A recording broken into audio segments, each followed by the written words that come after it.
विचारों से होता है पार, परंतु हम सब का देह इन पंच महाभूतों से बना है, जिसे अंततः उन्हीं में मिल जाना है। तो मोह किसका पार? इस माटी से बने देह का। तो क्या ये देह महत्वपूर्ण नहीं है माधव? इसी देह से हम अपना रूप और परिचय पाते हैं। यदि ऐसा है पार, तो मनुष्य के मृत्यु के पश्चात उसके देह को नष्ट क्यों कर दिया जाता है?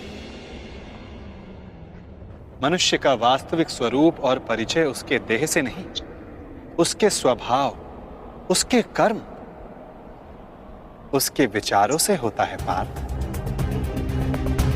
जब मनुष्य का देह नष्ट हो जाता है, इस संसार में नहीं रहता, तो मनुष्य के कर्म और उसके विचार उसका परिचय बनकर इस संसार में रहते हैं पार्थ।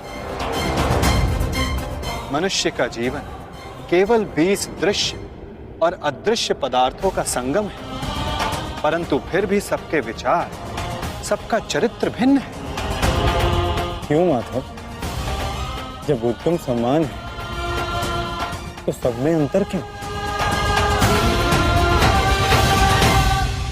कारण है 3 गुण, रजोगुण, सत्वगुण और तमोगुण। ये 3 गुण क्या है माधव? तमस का अर्थ है अंधकार, अर्थात प्रकाश का अभाव। विचार के प्रकाश के अभाव में केवल शरीर की इच्छाओं के अधीन होकर जीना तामसिक व्यवहार कहलाता है पार्थ। पशु, पक्षी, जल, जीव, ये सब इसी श्रेणी में आते हैं पार्थ। और सत्व का अर्थ है ज्ञान का प्रकाश, जो सत्य का, धर्म का, नीति और परंपराओं का विचार करके जीवन जीता है, उसे सात्विक जीवन कहते हैं पार्थ। और इन दोनों गुणों के मध्य होता है रजोगुण, अर्थात ऐसा मनुष्य जिसमें ज्ञान है, विचार करने की शक्ति है, परंतु वो मन और शरीर की शूद्र इच्छाओं से बंधा रहता है। ऐसा मनुष्य रजस अर्थात अहंकार के साथ जीता है।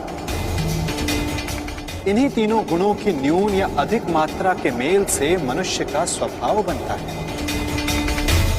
प्रत्येक मनुष्य दूसरे मनुष्य से भिन्न होता है।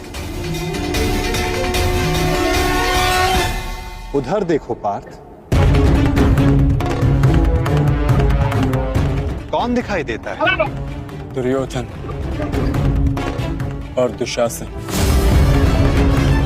अब दुर्योधन के भीतर स्थित गुणों का विश्लेषण करो पार्थ।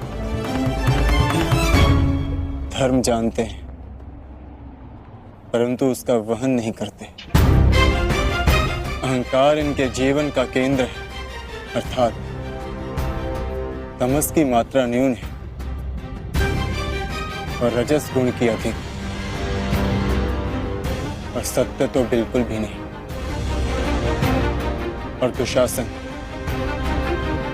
उसने सदा केवल अपने ज्येष्ठ का आदेश माना है, स्वयं का कोई विचार नहीं, इसलिए उसके मन में केवल तमस गुण है।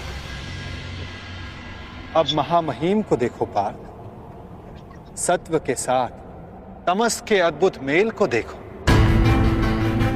उनमें अहंकार नहीं है, परंतु पुरातन परंपरा और प्रण से बंधित है। आवश्यकता पड़ने पर भी परंपरा का त्याग नहीं कर सकते। और उधर आचार्य द्रोण को देखो पार्थ, ज्ञान और अहंकार का संगम। ज्ञान उनको मुक्त करने को आतुर है, परंतु अहंकार उन्हें मुक्त होने नहीं देता।